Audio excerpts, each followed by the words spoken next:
आजादी के बाद से तो सबसे ज्यादा शासन आप ही लोगों ने किया है। तो आपको बताना चाहिए था कि हमने ये काम किया था। आप तो कुछ किए नहीं, तो 0 सन्नाटा है। आपको कैसे जानकारी है कि वो किस उद्देश्य के साथ लेके घूमे? कम से कम देश की एकता और अखंडता के साथ मजाक मत करिए। आपको एक चीज बता देते हैं, अगर असली बीमारी पकड़ा जाता है तो उसका इलाज भी परफेक्ट होता है। कश्मीर जिनको तफरीह करना जाना था वो गए, इन्होंने एक्शन लिया और एक्ट किया।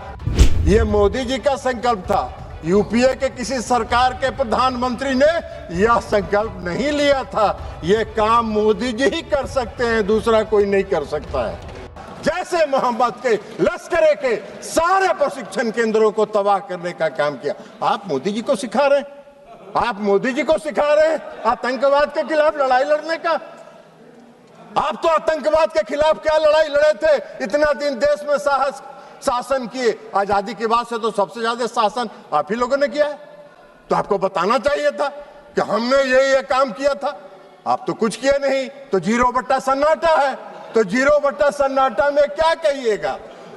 तो खोज रहे हैं, अभी बोल रहे थे पहलगांव में आतंकवादी किन उद्देश्यों के साथ आया, उसका भी व्याख्यान आप ही कर रहे थे कि इन उद्देश्यों के साथ पहलगाम में आतंकवादी घुसे थे। आपसे पूछ के घुसे थे क्या वो लोग?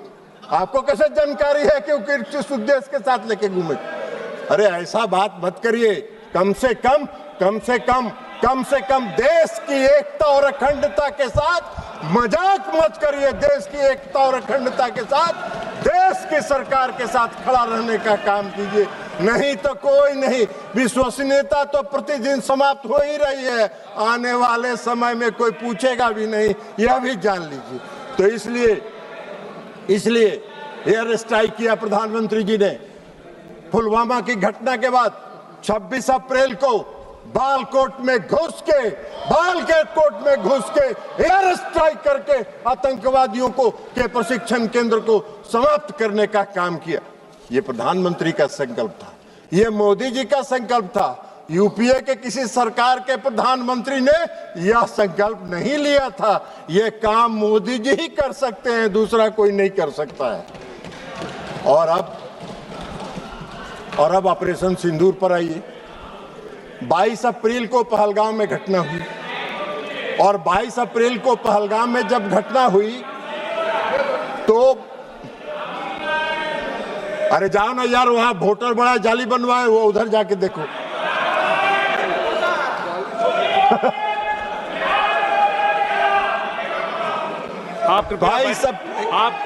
आप कृपया बैठे बैठे मत बात करिए, उनको बोलने दीजिए। आप बैठिए। नहीं आप बैठिए, आप बैठिएगा प्लीज, आप बैठिएगा।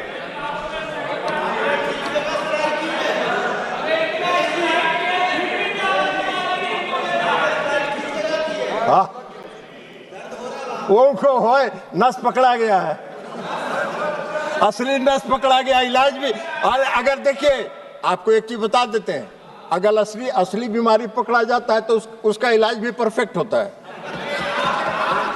डायग्नोसिस अगर सही हुआ तो ट्रीटमेंट, डायग्नोसिस सही हुआ तो ट्रीटमेंट भी पक्का होगा। आपकी बीमारी समाप्त हो जाएगी, चिंता मत करिए। आप बैठिएगा। आप नहीं, जब भी बोलेंगे, आप जब मौका देंगे तभी बोलेंगे। और सभापति महोदय, प्लीज एड्रेस द चेयर। सभापति महोदय, 22 अप्रैल को पहलगांव में घटना हुई। हमारे पूरे देश के पर्यटक वहां गए थे, घूमने गए थे, परिवार के साथ गए थे, छुट्टियां मना रहे थे, और आतंकवादियों ने हमला किया। 26 लोग मारे गए। 26 लोग मारे गए। हमारे देश के प्रधानमंत्री जी की उनकी आत्मा जो इस देश में बसती है, इसको महसूस करना चाहिए। वो यात्रा स्थगित करके, विदेश की यात्रा स्थगित करके देश में तत्काल वापस आने का काम उन्होंने किया। और इसलिए कि उनको दर्द था इस बात का। सुन लीजिए ना यार, बैठिए ना, प्रवचन मत दो ना यार, तमाशा कर रहे हो।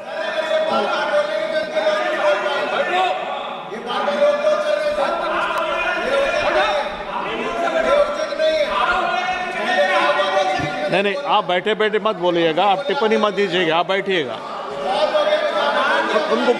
उनको बोलने दीजिए। नहीं प्लीज, नहीं, आप जो भी बोले रिकॉर्ड में नहीं आएगा, आप बैठ जाइए। तो सभापति महोदय, कश्मीर तो वो गए जिनको तफरीह करना था।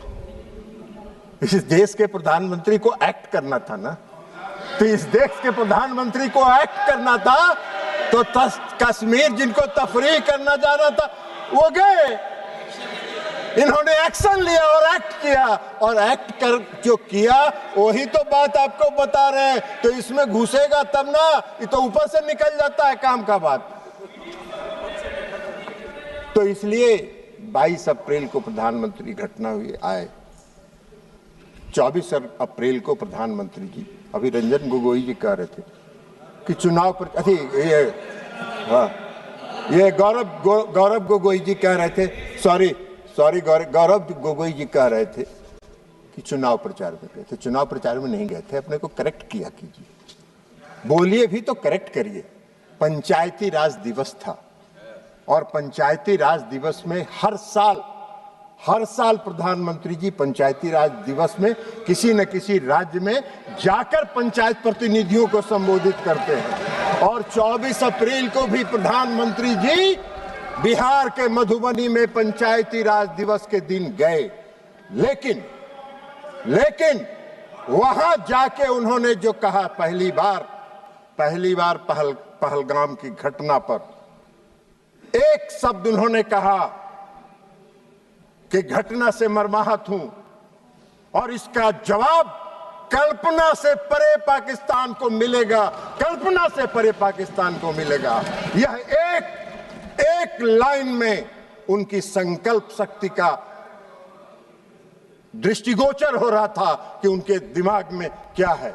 और मधुबनी में जो आतंकवाद के खिलाफ लड़ने का उनका संकल्प था, उसमें उन्होंने पहली बार मैंने देखा आज तक 14 से लेके आज तक में कि प्रधानमंत्री नरेंद्र मोदी जी ने अंग्रेजी में भाषण दिया कुछ देर, और इसलिए दिया कि उन्होंने पूरे दुनिया को विश्व को संदेश दिया कि हम आतंकवाद के आगे झुकने वाले नहीं हैं, आतंकवाद के खिलाफ हम निर्णायक लड़ाई लड़ेंगे। और विश्व को अपनी दृढ़ इच्छा शक्ति का संदेश उन्होंने इसके माध्यम से लिया, और आतंकवाद के खिलाफ लड़ाई का उन्होंने संकल्प लिया। प्रधानमंत्री जी ने, अभी रक्षा मंत्री जी ने विस्तार से बताया, वो सब बात तो आपके दिमाग में घुसा नहीं होगा, तो ऊपर से निकल गया होगा। तो इसलिए अभी रक्षा मंत्री जी ने बताया कि वहां से आने के बाद लगातार वो अपने तीनों सेना और चीफ ऑफ डिफेंस स्टाफ के साथ बैठक करते रहे, और सबों के साथ उन्होंने पूरी बात चर्चा सुनी। और एक बात उन्होंने स्पष्ट तौर पर पूरे देश को बताया कि मैंने अपनी सेना को पूरी छूट दी है, उसको डेट तय करने का, समय तय करने का, और क्या एक्ट करना है यह तय करने का हमने सेना को पूरा छूट दिया। और 7 मई को, 6 और 7 मई की मध्यरात्रि में हमारे सैनिकों ने 9 आतंकवादी ठिकानों को ध्वस्त कर देने का काम किया, और सैकड़ों आतंकवादी उसमें मारे गए, शहीद हुए। आप सबने देखा होगा टीवी पर, बहुत से लोग जो आका थे आतंकवादियों को रो रहे थे। मसूद अजहर साहब, हाफिज शहीद, ये रो रहे थे कि मेरा सारा परिवार मर गया, काश मैं भी मर जाता। सारे आतंकवादियों को ध्वस्त करके उन्होंने संदेश दिया कि अब इस देश में और पाकिस्तान की धरती पर आतंकवाद को हम बर्दाश्त नहीं करेंगे, और यह संकल्प उन्होंने पूरा करने का काम किया। 100 से ज्यादा आतंकवादी मारे गए। पूरे पाकिस्तान के जो जितने थे, सेना प्रमुख से लेकर सब आतंकवादियों के जनाजा में गए। आपने पाकिस्तान का तो एक बार भी आलोचना नहीं किया, पाकिस्तान को कंडेम तो आपने, गोगोई जी, एक बार भी आपने नहीं किया कि पाकिस्तान के जो सेना प्रमुख थे वो गए, तो इसलिए आप तो नहीं किए। आप नहीं करिएगा। वो मालूम है आप वोट के लिए राजनीति करते हैं और मोदी जी देश के लिए राजनीति करते हैं, अंतर यहां है। लेकिन जो 6 और 7 मई को जो घटना हुई ऑपरेशन सिंदूर का, पाकिस्तान हक्का बक्का रह गया। पाकिस्तान को यह उम्मीद नहीं थी और सबसे बड़ी उपलब्धि थी